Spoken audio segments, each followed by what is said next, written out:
मानव शरीर के यहाँ राइट साइड में होता है लिवर और लीवर के बिल्कुल ठीक नीचे होता है गॉल ब्लैडर। क्या आप जानते हैं कि जैसे किडनी में स्टोन्स होते हैं ऐसे ही गॉल ब्लैडर में भी स्टोन्स हो सकते हैं। और इसलिए आज हेलो डॉक्टर में हमारा विषय है गॉल स्टोन डिजीजेस। और इस पर चर्चा करने के लिए हमारे साथ स्टूडियो में मौजूद हैं डॉक्टर अनूप सराया। नमस्कार, आपका स्वागत है। आप हैं professor department of hepatology ILPS से। और साथ ही वेलकम करना चाहेंगे डॉक्टर धीर सिंह कलवानिया का। नमस्कार। असिस्टेंट प्रोफेसर सर्जरी सफदरजंग अस्पताल से। तो डॉक्टर सराया, आपसे शुरू करते हैं। मानव शरीर में लीवर के नीचे ये जो गॉल ब्लैडर है, इसकी एनाटमी, इसके फंक्शन के बारे में बताइए। देखिए, गॉल ब्लैडर ये एक जो ऑर्गन है, इसकी जो जहाँ फंक्शन की बात आती है तो ये जो पित्त है ये लिवर बनाता है और गॉल ब्लैडर में ये स्टोर होता है। जब हम खाना खाते हैं तो एक हार्मोन रिलीज़ होता है कोलिसिस्टोकाइन, जो गॉल ब्लैडर के अंदर इकट्ठा बाइल है उसको पित्त की नली के ज़रिए आंतों तक ले जाना है। तो ये इसका काम है और ये जो पित्त है ये वसा के डाइजेशन में मदद करता है। तो लेकिन डॉक्टर, अगर गॉल ब्लैडर जो है उसकी अगर फंक्शन की बात करें तो उसकी अहमियत को कैसे देखें ओवरऑल फंक्शनैलिटी में, और उसमें स्टोन्स भी क्यों बनते हैं? जैसा सर ने बताया अभी कि गॉल ब्लैडर का जो फंक्शन है वो पित्त को स्टोर करना, पहली चीज़। पित्त का जो प्रवाह है वो पल्सेटिव होता है, कंटिन्यूस नहीं होता है। बट जो बनना कंटिन्यूस है, लीवर उसको कंटिन्यूस बनाता है और गॉल ब्लैडर उसको कॉन्सेंट्रेट करता है, इकट्ठा करता है। जब अपन खाना खाते हैं तब हार्मोन के थ्रू उसको रिलीज करता है। तो आप जब फंक्शनलिटी की बात कर रहे हैं तो कोई किसी भी जगह गॉल ब्लैडर एक तरह से एक थैली है। वहाँ पे यदि कुछ स्टोर हो रहा है तो वो बाहर निकलेगा कैसे? वो कॉन्ट्रैक्ट करेगी, कॉन्ट्रैक्ट करेगी, आगे उसका जो रास्ता है वो खुलेगा और वो प्रवाह होगा। यदि इस कॉन्ट्रैक्टिलिटी में कोई प्रॉब्लम है या फिर उस रास्ते में कोई प्रॉब्लम है या इसमें जो स्टोर हो रहा है जो बाइल, उस बाइल के कॉन्स्टिट्यूएंट्स में कुछ प्रॉब्लम है, तो ये सब मिल के और एक ऐसा एनवायरनमेंट क्रिएट करते हैं जो कि गॉल ब्लैडर में स्टोन्स बनाने का मददगार होता है। तो आज इस विषय पर यदि आप भी डॉक्टर से कोई सवाल करना चाहें तो जल्दी से हमारा फ़ोन नंबर नोट करें। स्टूडियो का नंबर है 011 दिल्ली का STD कोड और नंबर है 23097532। 011 is our code and number is 23097532। तो डॉक्टर सराया, अगर गॉल ब्लैडर में किसी व्यक्ति के स्टोन्स बन गए हैं, क्या उसके लक्षण दिखाई देंगे? क्या ये भी हो सकता है कि कोई लक्षण ही ना दिखे? जी हाँ, आप बिल्कुल ठीक कह रहे हैं। गॉल ब्लैडर के अंदर स्टोन कई बार हम किसी और वजह से अल्ट्रासाउंड के लिए जाते हैं और इंसिडेंटली दिख जाता है कि वहाँ पे स्टोन पड़े हुए हैं। अच्छा। इनको हम कहते हैं एसिम्प्टोमेटिक गॉल स्टोन्स। तो ज़रूरी नहीं है कि अगर गॉल ब्लैडर के अंदर स्टोन है तो उसको निकाला ही जाए या सर्जरी की जाए। एसिम्प्टोमेटिक स्टोन्स जितने होते हैं इनमें आप समझिए कि चांसेस सिम्टम्स आने के, यानी हम सिम्टम्स किन को कहते हैं? दर्द होना, दाहिने हाथ पे दर्द होना, कभी पेट में तेज़ दर्द होना, ये दर्द पीठ की तरफ भी जा सकता है, ये दर्द कंधे की तरफ भी जा सकता है। तो ये डिपेंड करता है कि गॉल स्टोन से कौन से सिम्टम्स हो रहे हैं। एक होता है बिलियरी कोलिक, ये थोड़ी देर के लिए लास्ट करता है। तो चांसेस जो होते हैं एसिम्प्टोमेटिक स्टोन में सिम्टम्स आने के, ये आप समझ लीजिए कि 1 से 2% पर एनम, एक साल में 2% लोग ऐसे होते हैं ज़्यादातर लक्षण नहीं जिनमें लक्षण नहीं आते हैं। इसलिए एसिम्प्टोमेटिक स्टोन के अंदर ऑपरेशन की ज़रूरत नहीं होती है। दूसरी चीज़, अब अगर सिम्टम्स आ गए और माइल्ड सिम्टम्स हैं और इनके साथ और बहुत सारे एसोसिएटेड सिम्टम्स हैं, तो भी ये तय कर पाना मुश्किल होता है कई बार कि ऑपरेशन से इसमें फ़ायदा होगा या नहीं। जी, अब ऑपरेशन कब कराएं आपसे ज़रूर पूछेंगे। एक कॉलर है फ़ोन लाइन पे डॉक्टर साहब। जी, प्रदीप जी, गुड मॉर्निंग, सवाल पूछिए। डॉक्टर प्रदीप साहू। हेलो जी, नमस्कार। हाँ नमस्कार, गुड मॉर्निंग एवरीवन। भावना, मैं प्रदीप जी, गुड मॉर्निंग, अपना सवाल पूछिए। मैं डॉक्टर साहब, मैं ये पूछना चाहता हूँ कि जैसे कि शरीर के दूसरे ऑर्गन्स में भी स्टोन्स बनते हैं, यूरेथ्रा में बनता है, किडनी में बनता है, गॉल ब्लैडर में बनता है, तो केमिकल कंपोजिशन अलग अलग स्टोन्स का क्या होता है? और जो बनने वाले स्टोन्स हैं सबसे ज्यादा पेनफुल स्टोन्स काय का होता है? मतलब जो जानलेवा तक हो सकता है। जी, और केमिकल कंपोजिशन क्या होता है और सिम्टम्स क्या होते हैं, यदि कोई स्टोन बन रहा है, किडनी का स्टोन है तो उसके सिम्टम्स क्या होते हैं एक्सटर्नल। जी, थैंक यू। यूरेथ्रा का स्टोन से डॉक्टर कलवानी। सर एक अच्छा सवाल है जिसके बारे में लेमैन जो है उसको कन्फ्यूजन होता है कि क्या दोनों स्टोन एक तरह के ही होते हैं। स्टोन जो बनता है वो उसमें प्रवाह होने वाले फ्लूइड से बनता है। तो किडनी में यूरिन होता है और टॉक्सिन्स होते हैं बॉडी के, और एक्स्ट्रा जो भी मेटाबॉलिक प्रोडक्ट होते हैं वो प्रवाह होते हैं। गॉल ब्लैडर में जो है वो पित्त होता है, लिपिड होता है, कोलेस्ट्रॉल होता है, फॉस्फोलिपिड्स होते हैं। तो दोनों का कॉन्स्टिट्यूएंट्स जो है वो अलग अलग होते हैं, पहली चीज़। दूसरी चीज़ सिम्टम्स की बात हुई है। सिम्टम्स में जो है वो किडनी के स्टोन्स होते हैं वो रीनल पेल्विस में हो सकते हैं, कैलिक्स में हो सकते हैं, और नीचे यूरेटर में हो सकते हैं और यूरेथ्रा में हो सकते हैं। उनका सिम्टम्स जो है वो पेशाब करते समय, पहले और बाद में शुरू हो सकता है। उसका पेन का साइट अलग होगा, उसके सिम्टोमेटोलॉजी थोड़ी डिफरेंट होती है।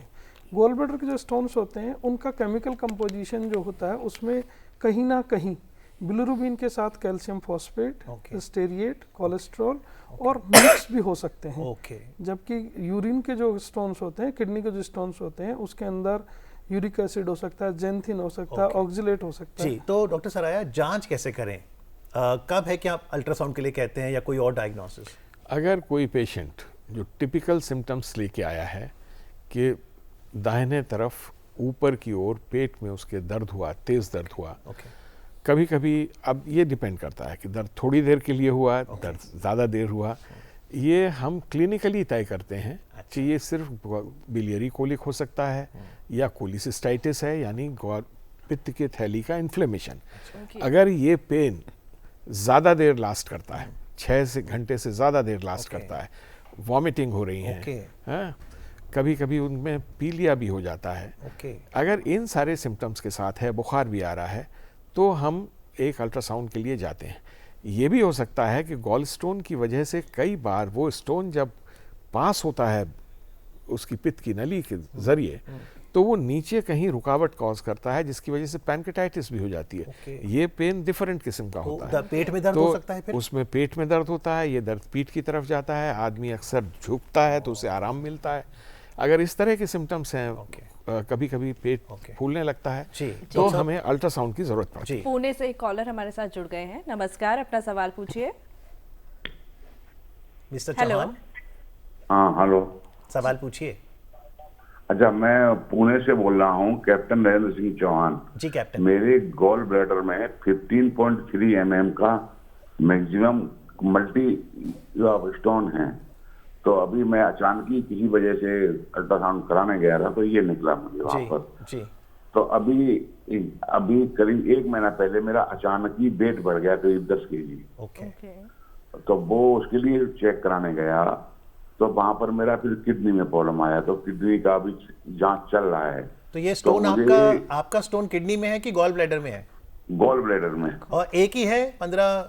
नहीं, मल्टीपल स्टोन। और डॉक्टर साहब ने क्या कहा है आपको? अब डॉक्टर साहब ने पहले वो जहां मैंने अल्ट्रासाउंड कराया था तो उन्होंने बोला था कि अभी ऐसा तो नहीं इस जगह पर है कि आपका ऑपरेशन कराना जरूरी है। फिर लेकिन अभी मेरा आदमी हॉस्पिटल में ट्रीटमेंट चल रहा है और तो यहाँ पर डॉक्टर ने बोला है ये बाद में देखेंगे, पहले किडनी का प्रॉब्लम सॉल्व करते हैं। जी कैप्टन। तो अभी जी हम डॉक्टर कलवानिया से पूछते हैं, डॉक्टर साहब ये जब ऐसी स्थिति हो तो सर्जरी आप कब फिर रेकमेंड करते हैं? जैसा सर ने बताया कि इनको मल्टीपल स्टोन है और maximum size of stone 15.3 mm है और ओबेज है। तो ऐसे पेशेंट्स में जो मल्टीपल स्टोन्स होते हैं वो स्टोन जैसे वहाँ से गॉल ब्लैडर से डिसलॉज होके और सीबीडी में जाने के चांसेस। सीबीडी क्या हुआ? सीबीडी कॉमन बाइल डक्ट, जो रास्ता पित्त की थैली को लीवर को आंत से जोड़ता है, वो रास्ते को हम सीबीडी बोलते हैं। उस सीबीडी में ये जाके आगे फंसने के चांसेस होते हैं और उस टाइम जब ये फंसता है तो उसमें कोलिंजाइटिस और पैंक्रेटाइटिस होने के चांसेस बढ़ जाते हैं। सर्जरी फिर कब होती है?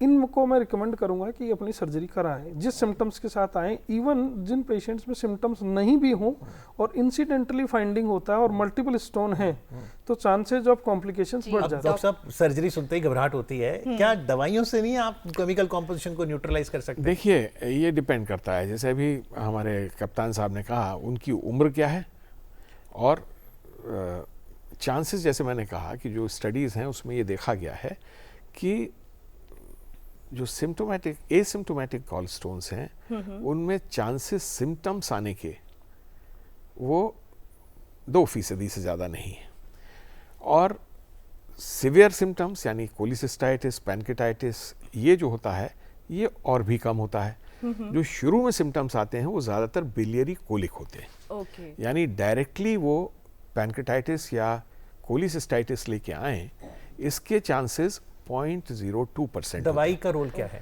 तो मैं इसमें ये एक बात बहुत क्लियर कर दूं, ये मैसेज जाना चाहिए कि प्रोफिलैक्टिक कोलिसिस्टेक्टमी हम जनरली अगर सिम्टम्स नहीं हैं तो रेकमेंड नहीं करते। अगर सिम्टम्स हैं और सिम्टम्स आ गए हैं और उसमें हमको लगता है कि अब सर्जरी की ज़रूरत है, तब सर्जरी कराते हैं। तीसरी चीज़, आपने कहा कि दवा क्या दे सकते हैं। दवा हम उनमें ही ट्राई कर सकते हैं जिनके अंदर स्टोन का बर्डन कम हो, यानी स्टोन अगर पूरे, जैसे मल्टीपल स्टोन्स हैं लेकिन अगर तीनों की परिधि अगर हम देखें वो अगर 3 सेंटीमीटर से ज़्यादा है तो चांसेस कम हैं कि इसको हम ओरल ड्रग्स देके डिसोल्यूशन थेरेपी के लिए जाएंगे तो उससे फ़ायदा होगा।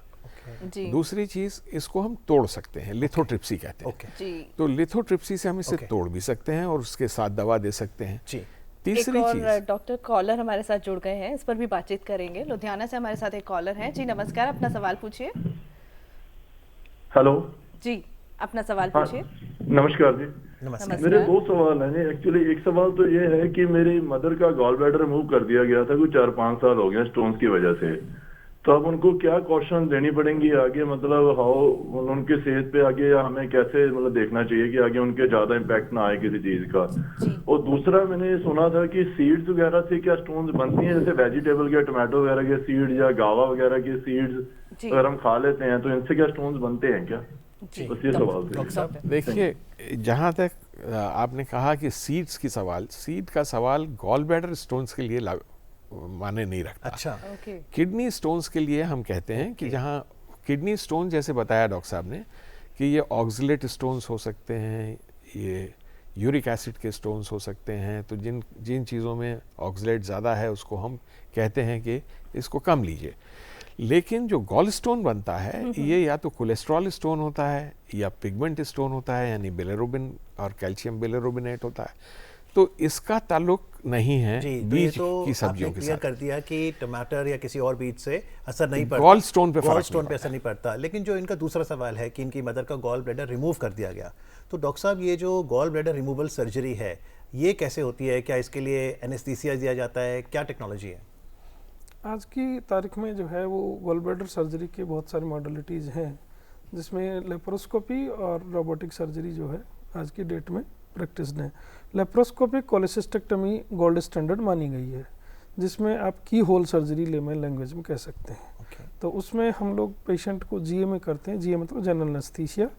और उसमें पेट में, पेशेंट के पेट में जो है कार्बन डाइऑक्साइड से जो है उसको फुला के और उसमें जो है लेप्रोस्कोप दूरबीन डाल के और मिनिमली इन्वेजिव सर्जरी होती है, जिसमें जो है गॉल ब्लैडर को हटाया जाता है। अब इनका सवाल था कि मेरी मदर ने गॉल ब्लैडर सर्जरी करा ली है, तो उसमें जो है कि उसको आगे चल के क्या कोई सिम्टम्स हो सकते हैं, प्रॉब्लम हो सकती है।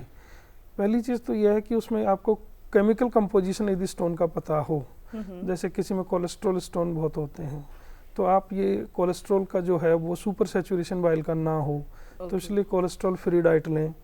और पेशेंट को कई बार जो है कोलेस्ट्रॉल कम बने उसके लिए हम कोएंजाइम ए रिडक्टेज एंड जो ड्रग्स होती हैं वो इनहिबिटरी ड्रग्स देते हैं। डॉक्टर सराया, आपने जो वर्ड यूज़ किया था लिथोट्रिप्सी, और जैसा आपने कहा लेप्रोस्कोपी, दूरबीन की सर्जरी, ये दोनों एक ही है? नहीं, ये अलग अलग हैं। लिथोट्रिप्सी में हम वेव्स डालते हैं और वेव्स से उनको तोड़ने की कोशिश करते हैं। अच्छा। लेकिन लैप्रोस्कोपिक सर्जरी ये सर्जरी है, तो लिथोट्रिप्सी अलग है, वो नहीं, वो सर्जन नहीं, वो मेडिकल साइड Okay. वाले करते हैं।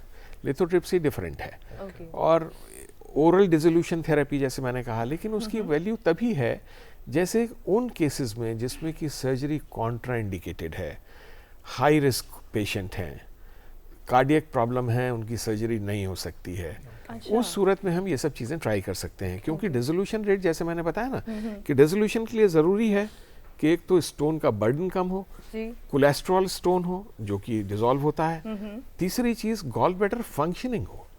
अगर गॉल ब्लैडर कॉन्ट्रैक्ट नहीं कर रहा है, जैसे कई बार होता है डायबिटिक्स में है या गॉल ब्लैडर का फंक्शनिंग ही इम्पेयर्ड है, ओके तो उस सूरत में अगर हम डिसॉल्व करेंगे तो बाहर कैसे जाएगा। जी तो ये सारी चीज़ें होनी चाहिए, उसमें कहीं ऑब्स्ट्रक्शन ना हो। कोई स्टोन अगर जो गॉल ब्लैडर को बाइल डक्ट से जोड़ता है, सिस्टिक डक्ट, अगर वहाँ पे ऑब्स्ट्रक्शन है जी तो हम डिसोल्यूशन थेरेपी के लिए जाएंगे भी तो उससे फ़ायदा नहीं होगा। तो ये कई सारे फैक्टर्स होते हैं जिसको ध्यान रख के तय करना होता है कि किसको क्या दिया जाए। जी लेकिन डॉक्टर अगर यहाँ पर बात करें कि जब पता चल गया कि स्टोन है, लेकिन कुछ लोगों को पता चलता ही नहीं है और अभी सर्जरी भी नहीं हुई है, क्या ऐसी भी पॉसिबिलिटी है कि बचपन से ही बहुत पहले से वो स्टोन है और काफ़ी लंबी उम्र बीत गई, लेकिन उसके बाद फिर क्या उसका कहते हैं कि नेगेटिव इम्पैक्ट पड़ सकता है? ये गॉल स्टोन डिजीज जो है वो बच्चों में हो सकता है। कुछ गॉल जो पित्त बनता है वो रेड सेल के टूटने से बनता है। तो ऐसे बच्चे जिनके अंदर कंजेनाइटल रेड सेल डिफेक्ट होंगे, स्पिरोटाइसाइटोसिस होगा, सिकल सेल एनीमिया होगा, उन बच्चों में गॉलस्टोन डिजीज जो है वो अर्ली चाइल्डहुड में आ जाता है। तो उन बच्चों के अंदर यदि पता नहीं लग रहा है लेकिन और अडल्टहुड तक आ गए हैं तो वो बच्चे मिक्स स्टोन के साथ मल्टीपल स्टोन्स होते हैं और कहीं ना कहीं जाके उनको वो आगे जाके प्रॉब्लम करेंगे, तो उसमें कोलेसिस्टेक्टोमी इंडिकेटेड होती है। जी मध्य प्रदेश एक बार फिर चलते हैं, रमेश जी फोन लाइन पर हैं। हेलो रमेश जी। नमस्कार, अपना सवाल पूछिए। पिछले 12 वर्षों से गार्ड ब्लैडर में स्टोन है, ओके लेकिन दर्द नहीं हो रहा है, दर्द नहीं ये तो क्या सावधानियां बरतें? मैंने आपसे जैसे कहा कि अगर दर्द नहीं हुआ है और ये इंसिडेंटली डिटेक्ट हुआ था तो कोई चिंता करने की बात नहीं है, क्योंकि कई बार ये लोगों के ख्याल आता है कि अगर स्टोन पड़ा रहा तो क्या मुझे कैंसर हो सकता है। ऐसा नहीं है। कैंसर के चांस बड़े स्टोन्स के साथ फिर भी कुछ हों, और ये 0.08% के रेट पे आपको चेंजेस आते हैं। चलिए तो बहुत तो राहत की बात इसीलिए हम अच्छा उससे ज़्यादा खतरा जो गॉल ब्लैडर सर्जरी हम करते हैं उससे कम कॉम्प्लिकेशंस का हो सकता है। तो अगर इसमें हमको कोई क्लियर कट एविडेंस नहीं मिल रहा है तो हम ये कहेंगे कि इसमें सर्जरी की ज़रूरत नहीं। लेकिन एक जिज्ञासा डॉक्टर कलवानिया मेरे जहन में है कि जैसे हमने गॉल ब्लैडर का फंक्शन आपसे पूछा था, अब अगर आपने गॉल ब्लैडर रिमूव कर दिया तो लिवर जो बाइल सिक्रीट कर रहा है फिर वो स्टोर कहाँ होगा? कहाँ जाएगा? आप हमारी बॉडी में जो है वो फंक्शनल अडेप्टेशन होता है। तो आप जब नॉर्मली जब गॉल ब्लैडर फंक्शनिंग होता है तो सीबीडी का जो डायमीटर होता है, जो पित्त की जो नलियाँ होती हैं वो 2-3 से लेकर 4 to 6 mm तक मैक्सिमम डायमीटर्स उनका होता है, बिकॉज स्टोरेज कहीं और होता है। जब हम गॉल ब्लैडर हटा देते हैं तो उसमें थोड़ी सी फंक्शनल अडेप्टेबिलिटी होती है, तो डायमीटर बढ़ जाता है and they also started acting as a function of the gall bladder, और वो पल्सेटिविटी के साथ फिर वहाँ से रिलीज होना शुरू हो जाता है। तो बहुत ज़्यादा मेटाबॉलिक उसका साइड इफेक्ट तो चलते हैं हम कोई टेस्ट कराएं डॉक्टर साहब, 30 सेकंड्स रहेगा क्या? हम जेन्युइन आम तौर पे रेगुलर अल्ट्रासाउंड टेस्ट कराने की जरूरत होती है? देखिए रेगुलर टेस्ट में तो जैसे कहा कि सेंसिटिविटी एंड स्पेसिफिसिटी सबसे ज़्यादा अल्ट्रासाउंड की है, जो कि एक सिंपल टेस्ट है। इसके अलावा अगर आप कोई कॉम्प्लिकेशन सस्पेक्ट कर रहे हैं तो वो अकॉर्डिंगली हम तय करते हैं कि इसमें हीमोग्राम कराना है, ब्लड का टेस्ट करना है, लिवर फंक्शन टेस्ट करना है या नहीं करना है।